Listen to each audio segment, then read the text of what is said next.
This man lost everything just because he married the wrong woman. He was once one of the biggest comedy actors in Africa. He traveled to the US, to the UK, and some part of the world. He featured in over 200 movies. He won several awards. He was rich. He was famous. He had everything, but he lost it all because he made one mistake. He married the wrong woman. That woman would later become his worst enemy. He had to leave his own house. He left his cars. He moved in with strangers because in his own house, there was no peace. He was too generous and the world took advantage of that. The same man that was loved by millions of people became a poor beggar. The only person that stood by him received the biggest backslash ever. This is a painful story of Mr. Ibu, his rise, his fall, and his sad death. The guy who wanted to kill me was even my younger brother. My brother senior his brother. And his interest is to make sure that he eliminates me. When I was filling the form, they asked for next of kin. I put the wife as next of kin. Next of kin in the hospital means you're the one signing all the major surgery or whatever they want to do. Daddy's wife went and removed herself. Go to Evercare Hospital and find out, did Mr. Ibu wife remove herself from next of kin or not? The same boy poisoned my elder brother. Be patient with this story because it's long and it's very, very sad. This is not just another story of a celebrity. This one is tragic. If you are a man, watch this story to the end because you will learn from it. And if you're a woman, share it to the man that you love. Because this is not just a story of a man who made the world laugh, but a man who was crying inside. And the painful truth, nobody cared. For years, people laughed at his movies. They copied his jokes. They watched his face and smiled instantly. But the man behind the comedy was going through hell. Let me take you back to the beginning. He was born John Ikechukwu Okafor in 1961 in a small village in Enugu State, Nigeria. He grew up poor, yes, very poor. After secondary school, he lost his father. And that was the end of his education. No university degree, no support. So he packed his small bag and moved to Sapele, Delta State, Nigeria to hustle. He did everything. He sold firewood. He worked in bakery. He became hairdresser. He was a butcher. And even worse, he washed dead bodies in mortuary. Yes, Mr. Ibu once worked in a mortuary just to survive. He once said, the only thing that kept me going in those days was hope. One of the reasons why Mr. Ibu became a comedian was because his real life was too painful. So comedy became an escape for him. In 1997, life started to change a little bit. He was finally getting small acting roles. He was no longer selling firewood. He was now chasing a dream in Nollywood, doing small roles, helping on set, taking jobs from here and there, and taking any job that comes his way. And in the middle of that struggle, he became a father. He had a baby boy, his first child, his joy. He was so happy about that child. He would later say, that boy was my world.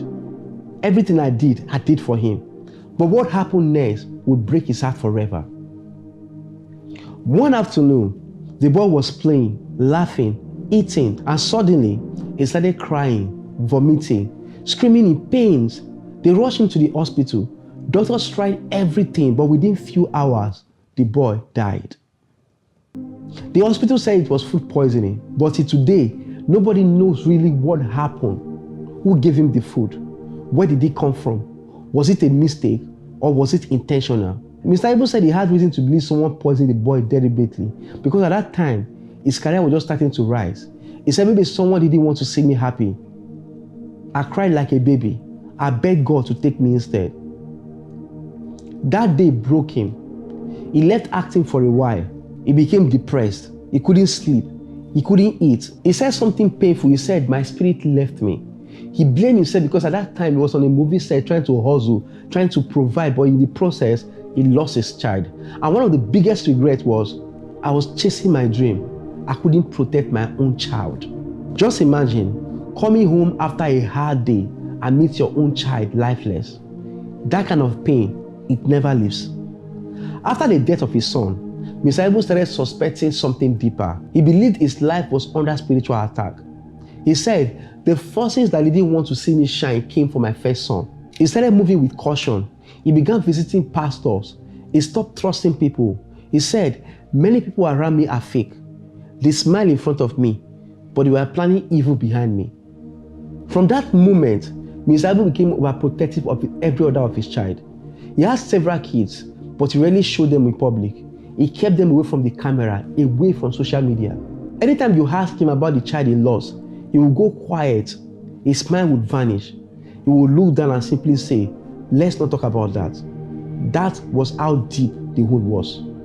In the midst of all these things, he also lost his mother. But guess what? He could not even attend her burial properly because at that time he was on a movie set again, trying to make money. But despite all the pain, something unexpected happened.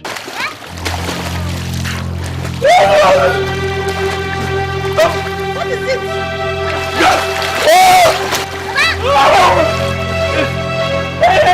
In the early 2000s, he was invited to audition for a role in a new comedy film. And even though he had no formal acting training, he gave them something that shocked everyone: his natural foolishness. He acted like a local man without pride or shame. And that one audition changed his life. They gave him a lead role in the movie Mr. Ibu in 2004, alongside a small but mighty actor, Osita Iheme, aka Popo. And boom, that movie became a global success. Papa, when I grow up, I want to be a driver. When I grew up, I want to be a driver. And I will carry you with my wheelbarrow. car, motor. The chemistry between Mr. Ibu and Popo was magical. People couldn't stop laughing. They became a duo, a force, a king of African comedy.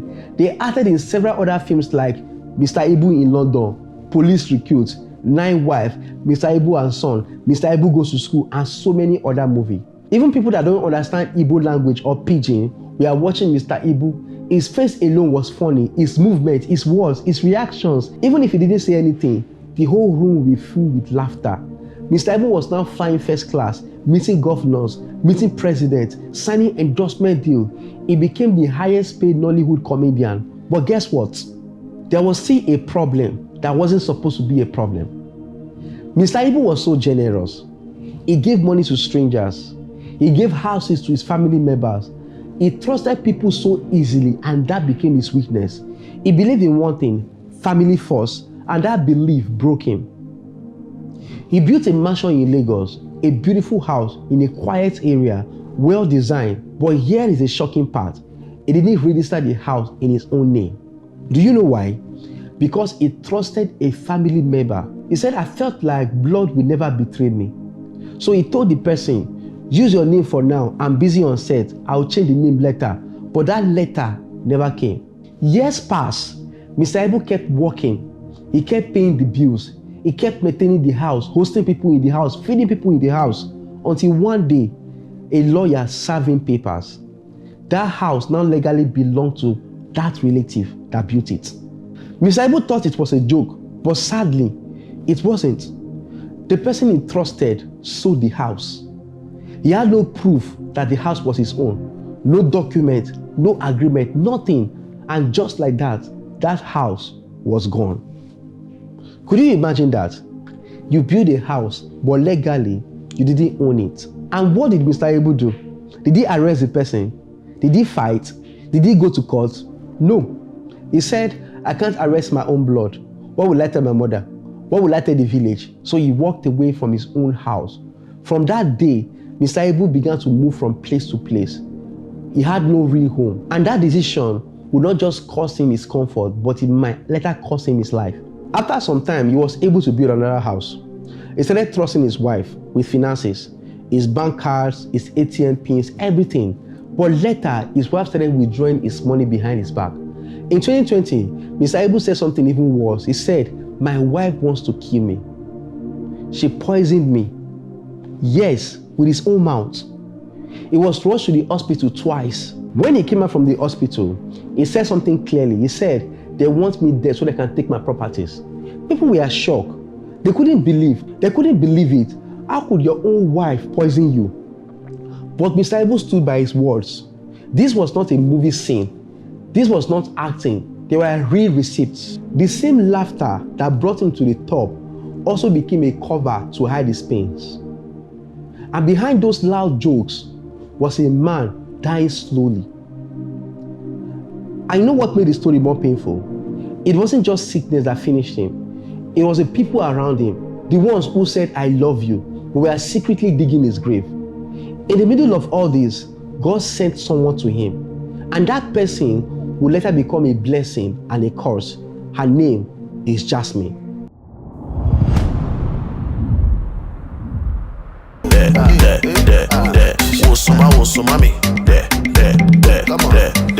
To some people, she's an angel. To others, she's the villain. And to Mr. Ibu, she was like a daughter, even though she wasn't his biological daughter.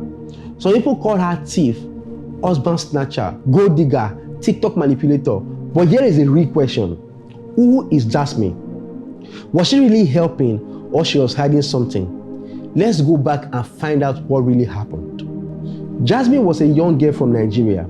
Her real father was a soldier, and that soldier was a good friend to Mr. Ibu. When her dad died, Mr. Ibu stepped in and took care of her like his own daughter. From that moment, she called him daddy. In 2018, Jasmine left Nigeria to study law in Cyprus. She was doing well until one day something strange happened.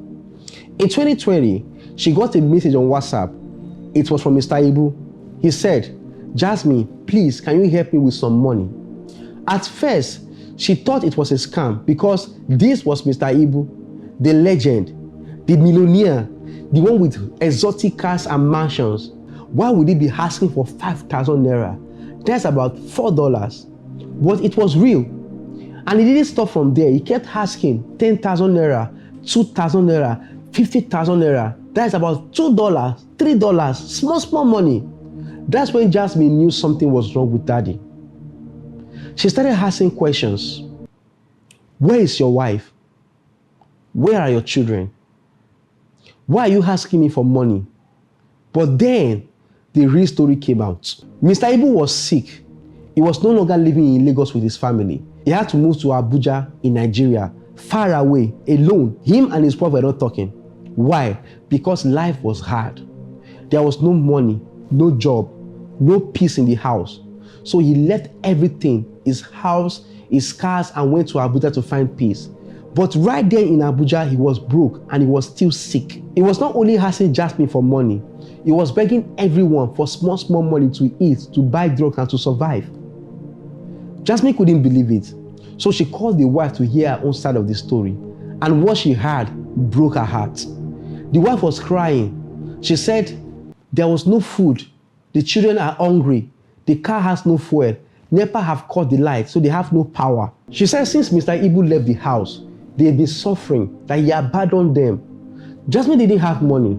She was just a student, but she managed to send 100,000 naira. That was about $30. She borrowed that money to send to them. And from that day, she started helping them regularly, sending money from Cyprus to the wife, to the kids, to Mr. Ibu himself. She wasn't looking for fame. She was just helping because this was the same man that once helped her. But here is the question. Why was Mr. Ibu, a whole legend, begging a student for money? Where were his friends, his colleagues, his producers, the actor guild? Where are they? He was in an hotel room, sick, broke, and forgotten. Jasmine couldn't take it anymore. Her heart was heavy. She was worried, so she packed her things and flew back to Nigeria. When she saw Mr. Ibu with her own eyes, she was shocked. Mr. Ibu couldn't walk. He was sweating. He was shaking. He was whispering, and he kept saying, death is near. Death is near. He was scared for his life. She rushed him to the hospital. While he was in the hospital, she called some of his old actor friends, and some of them actually turned up. They ran some tests, and the result was worse than anyone expected. Mr. Ibu's health was declining. Now, let me tell you what happened that shocked everyone next. Jasmine called Mr. Ibu's wife. She told her, please come to Abuja. Your husband is sick. He needs help. But guess what Mr. Ibu said when he heard that? He said, no, don't let her come. If she comes, I will die. Everyone was confused. Jasmine started begging on her behalf. The friends were begging on her behalf. But he refused. He said, I caught her cheating. I don't trust her anymore. And she wasn't there for me when I needed her the most. When Jasmine asked the wife, she denied everything. She said it was all lies, that she never cheated, that she's always faithful to her husband. So now the question becomes, who do you believe? Because from this point forward, it wasn't just about sickness anymore. It became war, a war of loyalty, a war of control, a war of who to trust. One day, everything collapsed. Mr. Ibu couldn't walk anymore. He couldn't speak clearly. He was sweating. He was vomiting. He was shaking. At first, people thought it was stroke, but Mr. Ibu said something different. He said, I was poisoned. Now listen, this wasn't the first time or the second time. He stated clearly that they want me dead because they want to take my property. He said he suspected the people that are very close to him, including family member, someone he once loved. Could it be his wife? Because this time, the poison was making his stomach bigger. He doesn't drink, but his belly was getting bigger and bigger. Not only that, there was a time that kidnappers took him to Enugu State. They did not ask for ransom or money, but they forced poison into his mouth instead. They wanted him dead desperately. Everything about the poison given me became ease. I don't know what is happening because in my house, my father was poisoned. He died. One of my elder brothers was poisoned. He died. One of my daddy, the younger brother, was poisoned. He died. And this time around, I was poisoned for months. I tried the much I can to vomit it. Somebody came and took me to somewhere. I vomited it. So I canceled dying. They gave me the poison again, the same person. I went to the village. That was where he gave it to me. I tried the much I can to get rid of it in the village. So the people, they couldn't take me to where I can do it. I went back to that side. The man gave me something and I vomited it. In the middle of all this, his car started disappearing. His properties went missing. Money was unaccounted for. He said something very painful in an interview. He said, I caught my wife doing things. I won't say much. She knows. I was poisoned, not once. I survived, but they still want me gone. There's something scary started happening. Mr. Ibu started losing his memory. Today he will say one thing. Tomorrow he will say something else. The moment they realized he lost his memory, they keep twisting his words. He said this, he said that, he agreed with me, he said no, he said this, he said that. Nobody could tell who was lying and nobody could tell who was telling the truth. Some people believe Jasmine, others believe his wife. Some just wanted to see this man survive. Even when Mr. Ibu was in sick bed, his wife attended birthday parties. She doesn't really care. Then the news came out that they had to amputate his leg. It was painful.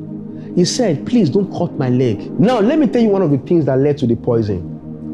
When Mr. Ibu got back to Lagos, he started living with Jasmine. The reason was because his wife said he can't come to the house. She told Jasmine that the house was not good for him because of his health.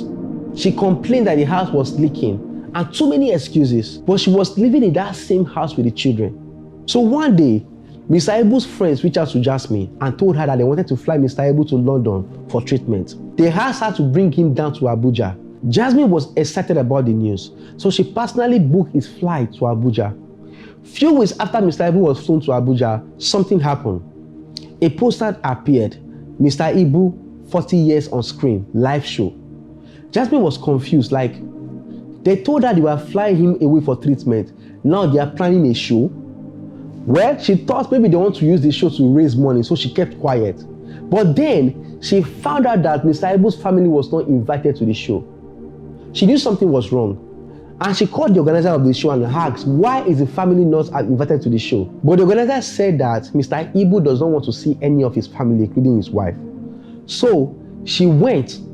She bought tickets, she went with her friends and spent a lot of money at the show. But after the show, they claimed the only money they made was 900,000 naira. That's about $700. They didn't give Mr. Ibu any money. They told him they did not make money from the show. When they finally checked their account for the show, the account was emptied, which simply means they took him to Abuja to make money off him with his health. After the show and all the drama, Jasmine came back to Lagos. Not after coming to Lagos, Mr. Ibu called him that he was feeling pains again. He said the leg was paining him. Jasmine also sent him some money. When Jasmine called his wife, she was less concerned. She didn't care. Jasmine was told they needed to take him to a traditional healer, but she was not in support of that. She told them to take him to the hospital, but the pain was too much. The poison spread and created a blood clot in his leg. Instead of rushing him to the hospital for retreatment, the same friend that said he wanted to fly him to UK took him to a traditional healer.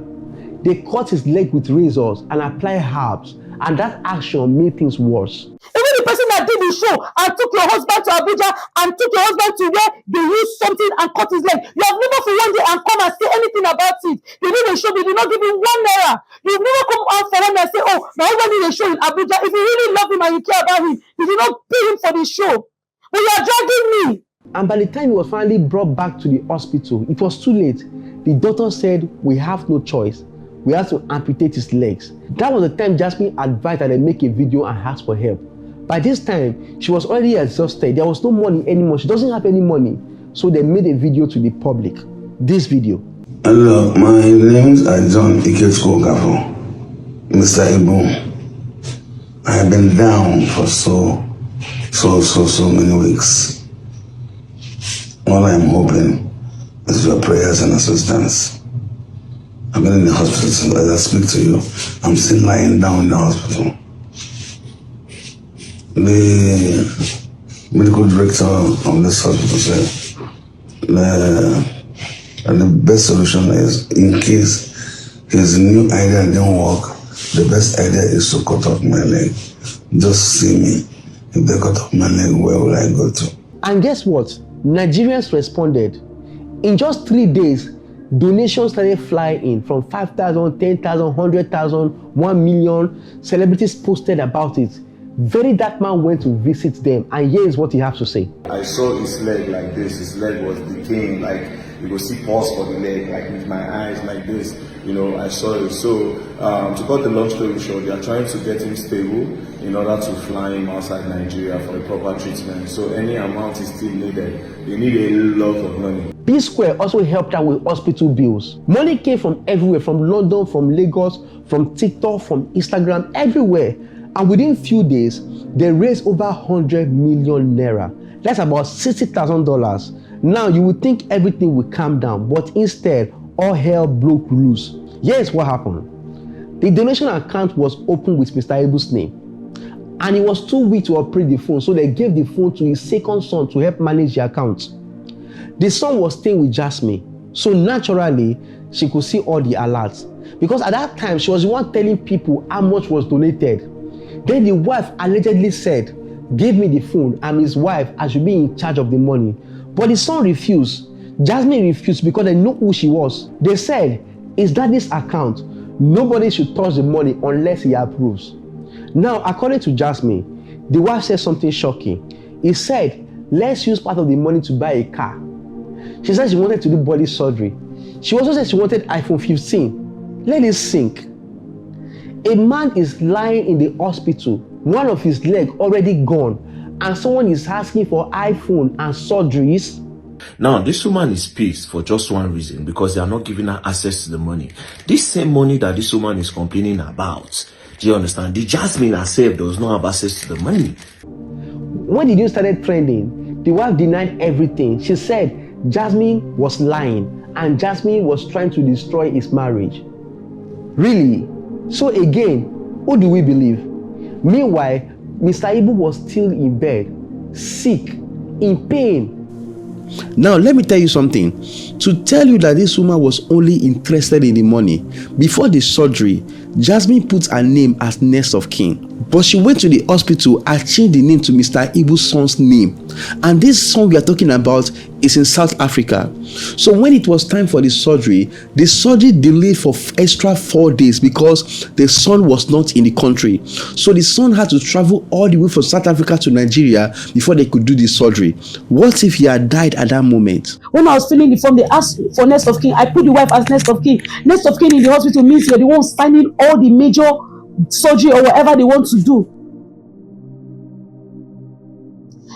Daddy's wife went and removed herself. Go to Evercare Hospital and find out. Did Mr. Ibu wife remove herself from next of kin or not in the hospital? And why did she remove herself from the next of kin? Her friend told me everything. Daddy was supposed to do a surgery on a Thursday. Somebody was supposed to sign that surgery. She told her friend that this Jasmine too they do, she too they push herself, she too they show herself. Let Jasmine be the one to sign the surgery. So if anything happens, Jasmine will take responsibility for it. She removed herself from next of kin and wanted to put me.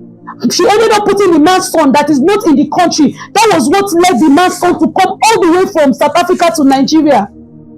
The surgery they were supposed to do on Thursday did not happen on Thursday. Thereby endangering daddy's foot even more. It did not happen on Thursday. It did not happen on Friday. It did not happen on Saturday because the person that was supposed to sign the surgery was not in the country. And the internet exploded.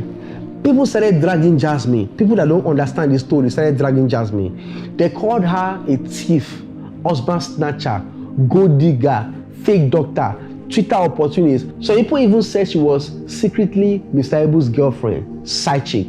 Others said she was using Mr. Ibu for fame. There was no way Mr. Ibu could defend anyone because he barely talked.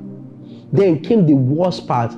Instead of focusing on treatment, they were fighting who should manage TikTok account, who should handle the donations, who should appear in interviews. Then the wife took the police and arrested Jasmine.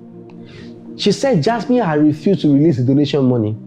But when they checked all the account at the police station, there was no evidence. And so the son came forward and told them that he was the one in charge of the account.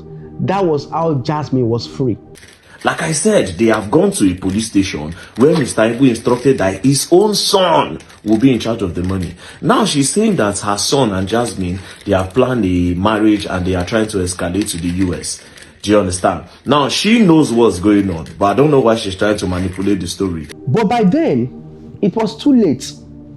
During the sickness, they had sold his property to raise money.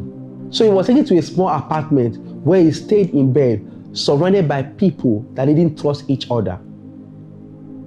Everything kept happening until one day, he stopped talking. He stopped eating. He stopped responding. And his body started giving up. And finally, on March 2nd, 2024, he died. It is no longer news that the Nollywood legendary actor, Mr. John Okafor, aka Mr. Ibu, has passed away on the 2nd of March 2024. And in this video that surfaced online, the corpse of the Nigerian comic actor was seen being evacuated from the Lagos mortuary to his hometown ahead of his burial ceremony. The same man who made the whole continent laugh was now lying in silence. He gave everything. He gave his life to comedy. He gave his money to his family. He gave trust to his friends, but in return, what he got was pain and death. Let this be a lesson for all of us. If you are a man, protect your peace. If you are a giver, protect your future. If you are a husband, be wise, because no matter how famous you are, it means nothing if you are not safe. If you are watching this video right now, don't wait until someone is dead before you show them you love them. Show them love regardless. If you love this video, don't forget to subscribe. Turn on the bell button so you don't miss other amazing videos like this one.